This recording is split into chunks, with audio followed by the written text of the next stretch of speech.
Welcome friends, প্রত্যেকে স্বাগত আমাদের ইউটিউব চ্যানেলে। যে সমস্ত ভিউয়ার্সরা প্রথমবার চ্যানেলটি দেখছেন তারা অবশ্যই চ্যানেলটিকে সাবস্ক্রাইব করে দেবেন এবং চ্যানেলের পাশে থাকা বেল আইকনটি প্রেস করবেন যাতে এই ধরনের খবর সবচেয়ে আগে সবচেয়ে দ্রুত আপনাদের কাছে পৌঁছে যায়। তো আজকে যে বিষয় নিয়ে কথা বলবো সেটা হচ্ছে 42,949 প্রাথমিক শিক্ষক নিয়োগ যখন হয়েছিল 2016 সালে, সেই প্যানেলে আগামী 5 দিনে কিন্তু অ্যাকশন শুরু হতে চলেছে। অর্থাৎ সেই প্যানেলে কাটা ছেঁড়া চুলচেরা বিশ্লেষণ সব কিন্তু হাইকোর্ট করতে চলেছে। কারণ এই যে 5% প্যানেল যে মামলা, সেই মামলায় কিন্তু গতকাল যে অর্ডার পাস হয়েছিল সেখানে একটা কথা খুব মন্তা স্যার বলছিলেন যে যোগ্যতা প্রমাণ করতে হবে, যোগ্য দাবি দেখাতে হবে, যে যেখানে গিয়ে প্রার্থীরা যোগ্য অধিকার বা যোগ্যভাবে বঞ্চিত হচ্ছে সেটা কিন্তু দেখাতে হবে। তো 5% অ্যাডিশনাল প্যানেল মামলা এমন একটা মামলা যেখানে গিয়ে অনেকগুলো ক্রাইটেরিয়া আছে, তার মধ্যে এটা একটা ক্রাইটেরিয়া যেখানে গিয়ে গেজেটে উল্লেখ রয়েছে সেই জিনিসটা 8 বছর ধরে সাধারণ প্রার্থীরা পায়নি। অর্থাৎ 2150টা সিটে এখনও পর্যন্ত 8 বছরও নিয়োগ অধরা। তো সেই মামলায় কিন্তু অনেক কিছু জিনিস উঠে আসবে। যেমন এই মামলা চলাকালীন আমরা জানি যে প্যানেল দিচ্ছে না। তো বিষয়টা হচ্ছে 40,000 প্রথম 3 দফায় নিয়োগ হয়ে যাওয়ার পরে 2208 জনের একটি তালিকা প্রাথমিক শিক্ষা পর্ষদকে দেয় S Ray Basu and company. তো সেই তালিকা কিন্তু এই মামলার ক্ষেত্রে সেই বসু কোম্পানি দিয়েছিল। অর্থাৎ একটা প্যানেল কিন্তু অলরেডি, একটা অংশের প্যানেল কিন্তু অলরেডি বিভিন্ন পিটিশনারদের কাছে কিন্তু আছে, অন্তত এই মামলার মূল মামলাকারীদের কাছে তো আছেই। তো গেজেট অমান্য করে 7 বছর ধরে কী করে নিয়োগ হচ্ছে সেটা আমরা আলোচনা করব। তো আমরা প্রথমে যে বিষয় নিয়ে কথা বলবো যে এই 2208 অ্যাডিশনাল প্যানেল, এটাও তো একটা অবিচ্ছেদ্য প্যানেল, 42,000-এর একটা অবিচ্ছেদ্য অংশ যেখান থেকে নিয়োগ হয়েছে। তো এটাকে তো আলাদা করাই যাবে না, এটা স্যাম্পল কপি হিসেবে যদি ধরা হয়, সেখানে যে ইরেগুলারিটিগুলো ধরা পড়েছে তার মধ্যে এই কোম্পানি অর্থাৎ এই বাসু কাকার কোম্পানি 2208 জনের যে অতিরিক্ত তালিকা তৈরি করেছেন সেখানে বিশেষ কিছু সদস্যদের নিয়ে বা বিশেষ কিছু ক্যাটাগরি প্রার্থীদের নিয়ে এই প্যানেল তৈরি করা হয়েছিল। যেমন number 1, exempted category but not empanel. অর্থাৎ আগের যে 40,000-এর প্যানেল হয়েছিল সেই প্রার্থী, অর্থাৎ এই 2208-এর মধ্যে সেই প্রার্থী দ্বিতীয়বার সুযোগ পাচ্ছে যিনি এক্সামটেড কিন্তু তিনি নট এমপ্লয়েড, অর্থাৎ তিনি চাকরিটা পাননি সেই সময়। হিসাব মতো তো ইয়ারমার্ক যে ভ্যাকান্সি ছিল exempted ex serviceman para teacher, তাদের তো সেখানেই হয়ে যাওয়ার কথা। হঠাৎ করে তারা কোথার থেকে এমন কিছু পেয়ে গেল যেখানে গিয়ে তারা আবার এক্সামটেডও দেখাচ্ছে পরবর্তী ক্ষেত্রে এবং সে আগে চাকরিটাও পায়নি। এমন তো হতে পারে এটা ফল্ট বাই বাসু কোম্পানি বা প্রাথমিক শিক্ষা পর্ষদের, যে এরকম সংখ্যাটাকে কেন বাইরে রাখা হয়েছে, তাদেরকে প্রথম প্যানেলে কেন নেওয়া হলো না প্রথম 3 প্যানেলে, যাক এটা একটা বিষয়। সেকেন্ড হচ্ছে para teacher but not empanel. অর্থাৎ ওই তিনটে যে ইনিশিয়াল 40,000 প্যানেল হয়েছিল সেখানে প্যারা টিচার তিনি ছিলেন কিন্তু কোনো কারণে তিনি চাকরিটা তখন পাননি। আমি জানি না পরবর্তী ক্ষেত্রে কোন এমন কাগজ নিয়ে আসলো যার জন্য পরবর্তী ক্ষেত্রে তাদের দ্বিতীয়বার সুযোগ দেওয়া হলো। তো para teacher but not empanel এই 2208-এর মধ্যে যারা আছে। DElEd but not empanel, DElEd ছিল কিন্তু কোনো কারণে চাকরিটা পাননি, এমনটা হয়। তাহলে কী এক্সারসাইজ করেছে যে প্রথম 3 দফায় তো 10 প্রার্থী কম ছিল, পরবর্তী ক্ষেত্রে ডিএলএড তারা কোথা থেকে আনলো? যে আবার তারা নট এম প্যানেল, তাহলে ওই টাইমে তাহলে ভেরিফিকেশনের কোনো সমস্যা ছিল, পরবর্তী ক্ষেত্রে ডিগ্রি নিয়ে তারা ঢুকতে পারে। দেন পরবর্তী ক্ষেত্রে ডিএড আদার স্টেট, অর্থাৎ বাইরের রাজ্য থেকে যারা ছিল ডিএড তাদের ক্ষেত্রে তারা এই প্যানেলের মধ্যে অংশীভূত হয়েছে। দেন তারপরে হবে এটা স্পেশাল এডুকেশন ডিএড আরসি, এটা প্রচুর সংখ্যক ঢুকেছে।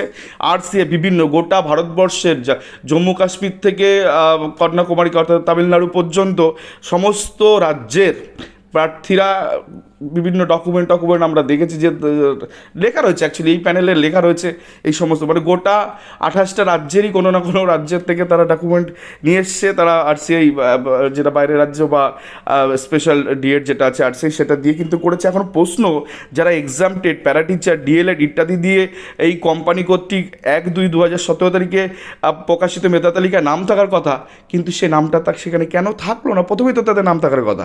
যাক, এবার আমরা দেখে নিই S Basu and Roy companies to prepare an initial and additional panel list for trained and untrained candidate separately, caste, category, medium and total marks wise. তো প্রথমে ইনিশিয়াল লিস্টে 3টে আমরা দেখছি, ইনিশিয়াল প্যানেলের লিস্ট হচ্ছে 3টে হচ্ছে। এটা বাসু কাকার কোম্পানি যেটা দিয়েছে প্রাথমিক শিক্ষা পর্ষদকে, সেই প্যানেলের কথা বলছে। অর্থাৎ এই ডেটের সাথে প্রাথমিক শিক্ষা পর্ষদ কবে তার বেসিসে নোটিশ, হয়তো 1-2 দিন পরে করে নোটিশ বের করেছে। তো সেখানে কী কী আছে একটু দেখে নিই। 1/2/2017 ক্ষেত্রে ট্রেন অল মিডিয়ামের ক্ষেত্রে ক্ষেত্রে 11,045 জনকে নিয়োগ দেওয়া হয়।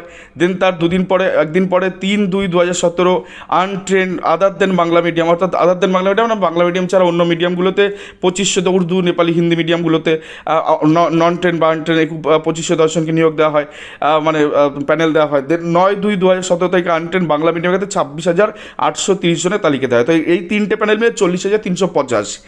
এইটা গেল একটা সেপারেট জিনিস, যে 40,350 আমি ধরে নিলাম ফ্রেশভাবে গেছে। এখন বিষয় হচ্ছে যারা পাওয়ার কথা, যদি এই যেমন ক্লেম করছিল যে এই 22 ওয়াটে কারা ঢুকেছে, যারা ডিএলএড ছিল, যারা প্যারা টিচার ছিল, তার কোনো কারণে আমি ধরেও নিলাম যে এরা কোনো কারণে সেই টাইমে ঠিকঠাকভাবে ডকুমেন্ট প্লেস করতে পারেনি, যার জন্য তারা বাদ পড়েছে। তো 22 ওয়াটের প্যানেলটা তোমার নর্মালি একটা রিক্রুটমেন্টের ভ্যালিডিটি থাকে 1 বছর। তুমি দেখো এখানে 6/4/2017 থেকে 21/9/2019 পর্যন্ত প্রায় 2 বছর 5 মাস সময় ধরে এইরকম ধাপে ধাপে ধাপে ধাপে ধাপে ধাপে ধাপে ধাপে ধাপে ধাপে নিয়োগ করে গেছে। মানে এদিকে প্রাথমিক শিক্ষা পর্ষদ লিস্ট পাঠাচ্ছে বাসুকা কোম্পানিকে, বাসুকা কোম্পানি আবার সেই তালিকা পাঠিয়ে দিচ্ছে কাকে, প্রাথমিক শিক্ষা পর্ষদ অ্যাপ্রুভ করে পাঠিয়ে দিচ্ছে ডিপিএসসিতে। নিয়োগ চলছে 2.5 বছর ধরে, SMS আসছে, নিয়োগ হচ্ছে, SMS আসছে, নিয়োগ পাচ্ছে, SMS আসছে, নিয়োগ পাচ্ছে, এই তো হয়েছে খেলা 2.5 বছর। একটা এ তো ওরা নিজেরাও তো জানে যে একটা প্যানেলে ভ্যালিডিটি 1 বছর থাকে।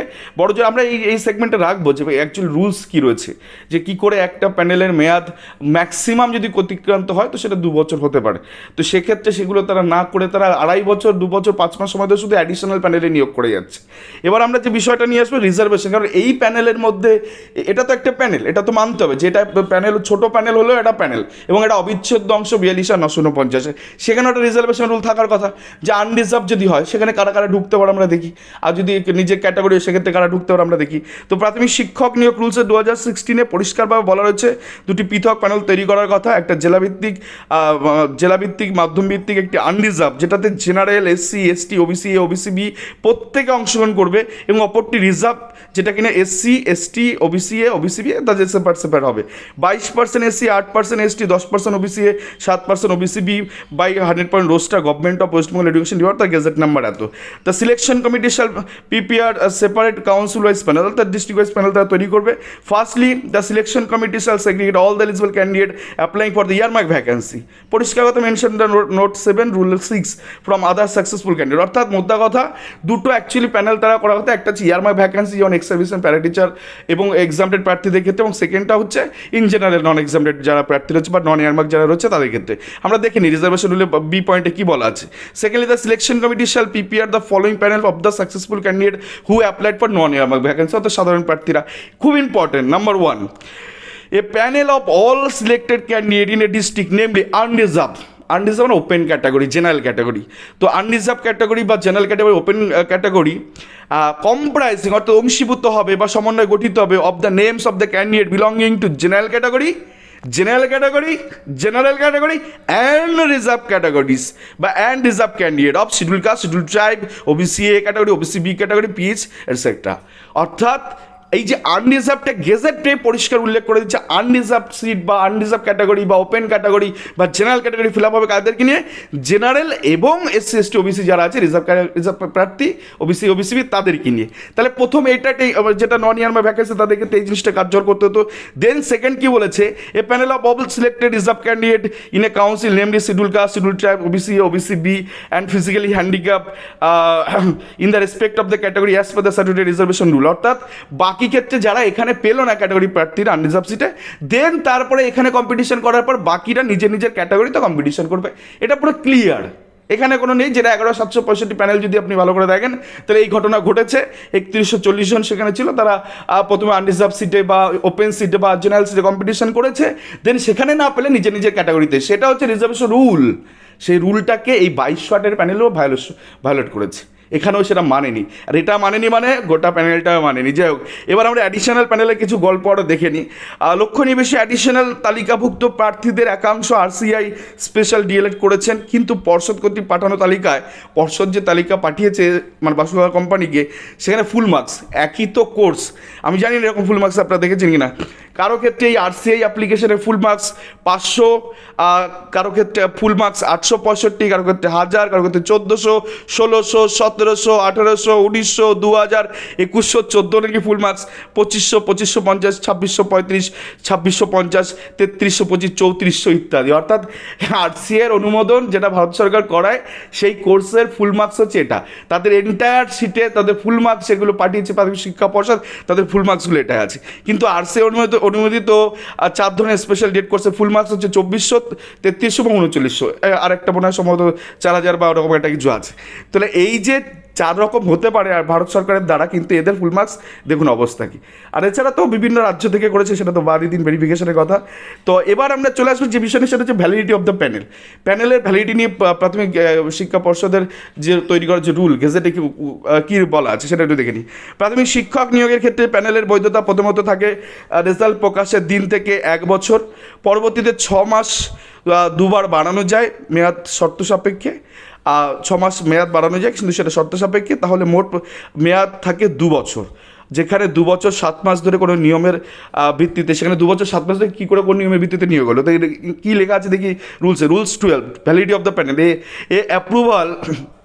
An approval panel shall remaining valid normally for the 1 year from the date of approved by the board, provided that the board may extended the validity of such panel by 6 months at a time, but the total period of such extension shall be not exceed for the period of 1 year.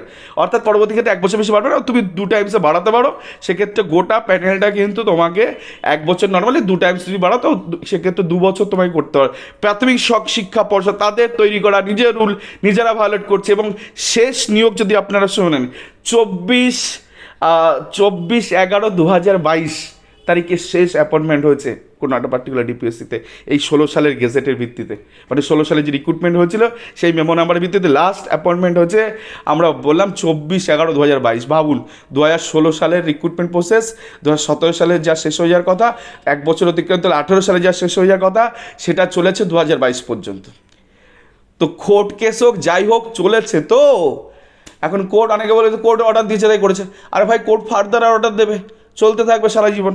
যাক, এই ছিল মোদ্দা কথা। এই সমস্ত বিষয়গুলো কিন্তু 5% additional panel মামলায় উঠে আসবে এবং এইগুলো নিয়ে প্রত্যেকটা বিষয় নিয়ে তুলে ধরা হবে। তো আপনার অপেক্ষা করুন, আগামী সেই 9 এপ্রিল কিন্তু এই মামলার শুনানি হতে চলেছে। সবার পাখির চোখে একে দিকে করা উচিত, কারণ সেই দিনকে কিন্তু বিচারপতি অনেক রকম মন্তব্য করবেন আশা করা যায়, কারণ মামলাটাকে ঘেরাটোপের মধ্যে বহু কিছু আছে। এসরাই বাসু কোম্পানির দেওয়া তথ্যই ওদেরকে না কাল হয়ে দাঁড়াবে। তো যাই হোক, এই ছিল আজকের ভিডিওটি ভালো লাগে অবশ্যই চ্যানেলটিকে সাবস্ক্রাইব করুন, লাইক শেয়ার কমেন্ট করে চ্যানেলটির সঙ্গে থাকুন। ধন্যবাদ সকলকে।